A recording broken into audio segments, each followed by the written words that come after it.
Jedi!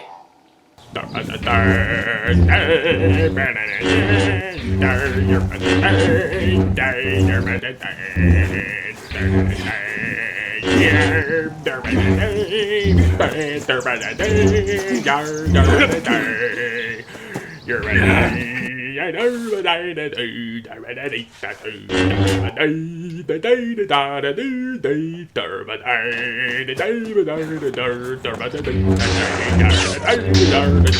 Star Wars Jedi Survivor. The sequel to Jedi Fallen Order is finally here. It's a few years after the events of the first game. Cal has a beard now. You meet older characters from the last game. You get new abilities and tools and new ways to fight, new planets to explore. But the more things change, the more they stay the same. Stormtroopers' aim is just as bad as ever. Cal isn't the most popular guy around. Terrorist. Faceless henchman.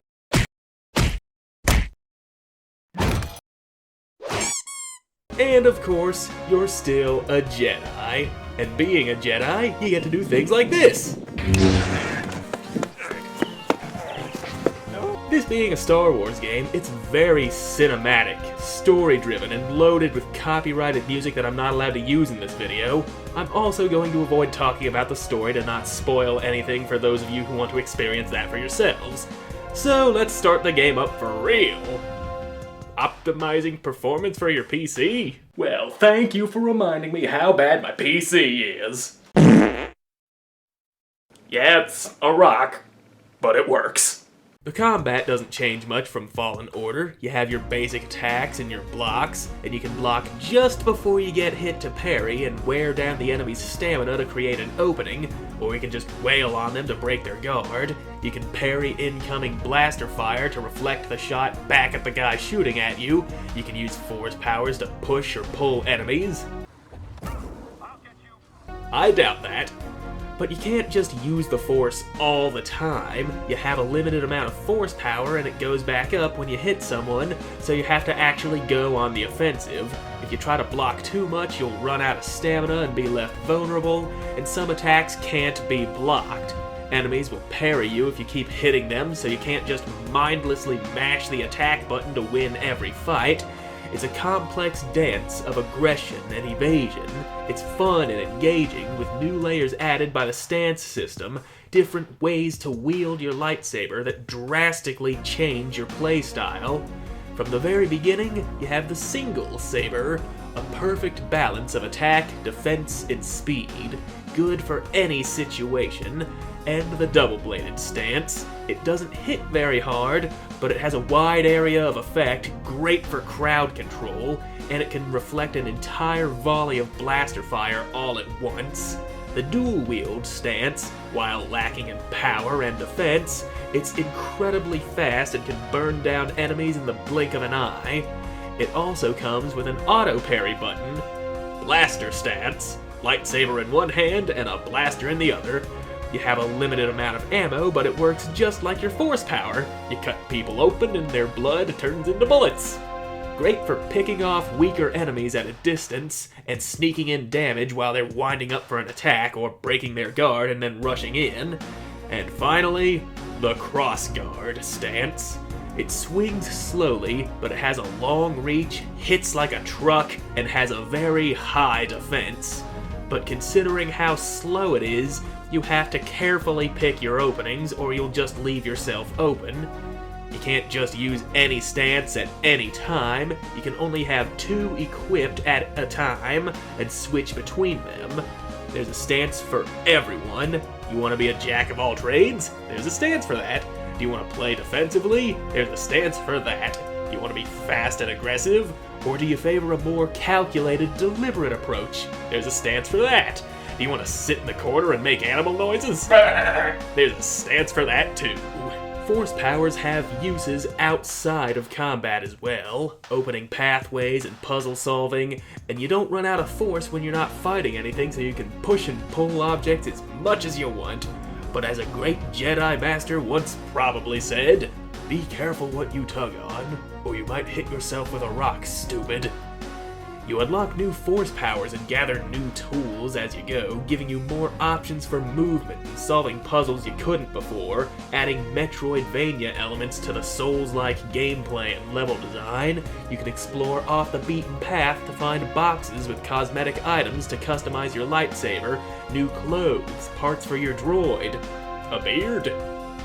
I understand finding clothes and parts, but how do you just open a box and find a beard? What the fuck? Another new addition is using BD1 as binoculars.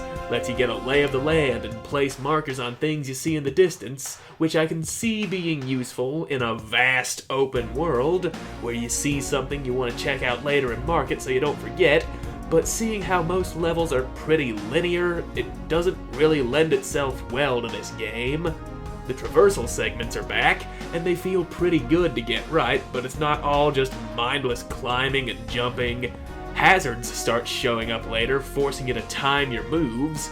You can tame wild animals and use them to glide across wide gaps, ride around on them, fight while mounted, and use them to get extra height off of your jumps on top of just moving faster. The environments are gorgeous. This game looks great, but it doesn't always run. There are some hiccups when it tries to load things in. That's to be expected. Sometimes the frame rate suffers when there's too much going on at once, or if you're in a larger area. And there have been times when the game just stutters horrifically during combat or when doing Jedi parkour, and it can affect the gameplay in a bad way. It doesn't happen a lot, but it's really annoying when it does. I don't know if it happens on consoles, but the PC version has this happen once in a while. You know what else wasn't in the first game? A second degrees in the background of this cutscene. NPCs that give you side quests or hints about hidden areas where you can find treasure and perks. But what are perks? They're exactly what you think they are. Passive buffs that you can equip, but you can only have a few of them active at a time, and I constantly forget they're in the game. There's void training that teaches you about some of the more advanced techniques.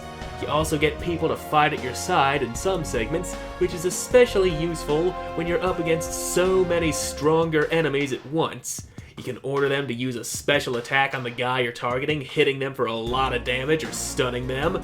But if you don't order them to attack, they act on their own, and the AI varies. Sometimes they're stealing your kills, others they just sit there and watch you get mangled by two Magna Guards at once.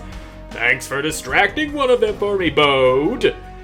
As for the bosses, they are easily one of the best parts of any game that tries to act like Dark Souls, and this is one of them, especially the later game bosses. As a longtime fan of the Souls games, I love when a boss kills me over and over again, forcing me to get good, making me learn their patterns, dodge what I can't parry, counter what I can, and when I finally break through that wall, it feels so satisfying. I understand this kind of game isn't for everyone, so if you don't like to be challenged, then maybe play on a lower difficulty setting? I don't know, I'm a masochist. I like the pain. I also like the customization. It's fun giving Cal's lightsaber the ugliest combination of colors imaginable. It's fun giving him a change of clothes or slapping a random beard you found in a box on. It's kinda growing on me. Changing his hairstyle though, not so much. The default looks perfect. Some of these other styles just look wrong on him. Can you imagine what I would look like with cornrows? It's that kind of wrong. If you want even more cosmetic items, you can find objects in the world that can be traded in at certain vendors for more customization options and perks and other things I keep forgetting about. I feel like this game greatly improves upon the level design and gameplay mechanics of Jedi Fallen Order, bringing new abilities, traversal challenges, enemies, and lightsabers to the table, making it feel like you're playing a Star Wars movie, giving that satisfaction that comes from overcoming a challenge that seems impossible at first and gets to be more and more manageable as you get more familiar with it. If you liked the first game, you'll like this one. The only complaints I have are, of course, the performance issues, which might not be present in the console version. I don't know for sure, I haven't done any research on that, I'm lazy, leave me alone. And maybe make the companion AI a little more aggressive for those situations where you're just mobbed by more powerful enemies. Barring those two things, Jedi Survivor is a great game, and I would highly recommend playing it for yourself. It could have been terrible, but thankfully EA learned that using the power of microtransactions to turn everything they touch into garbage isn't the best marketing strategy. Now that that's done, I got some more Jedi stuff to do. Oh, damn it. Why did I do that? Camera better not be broken.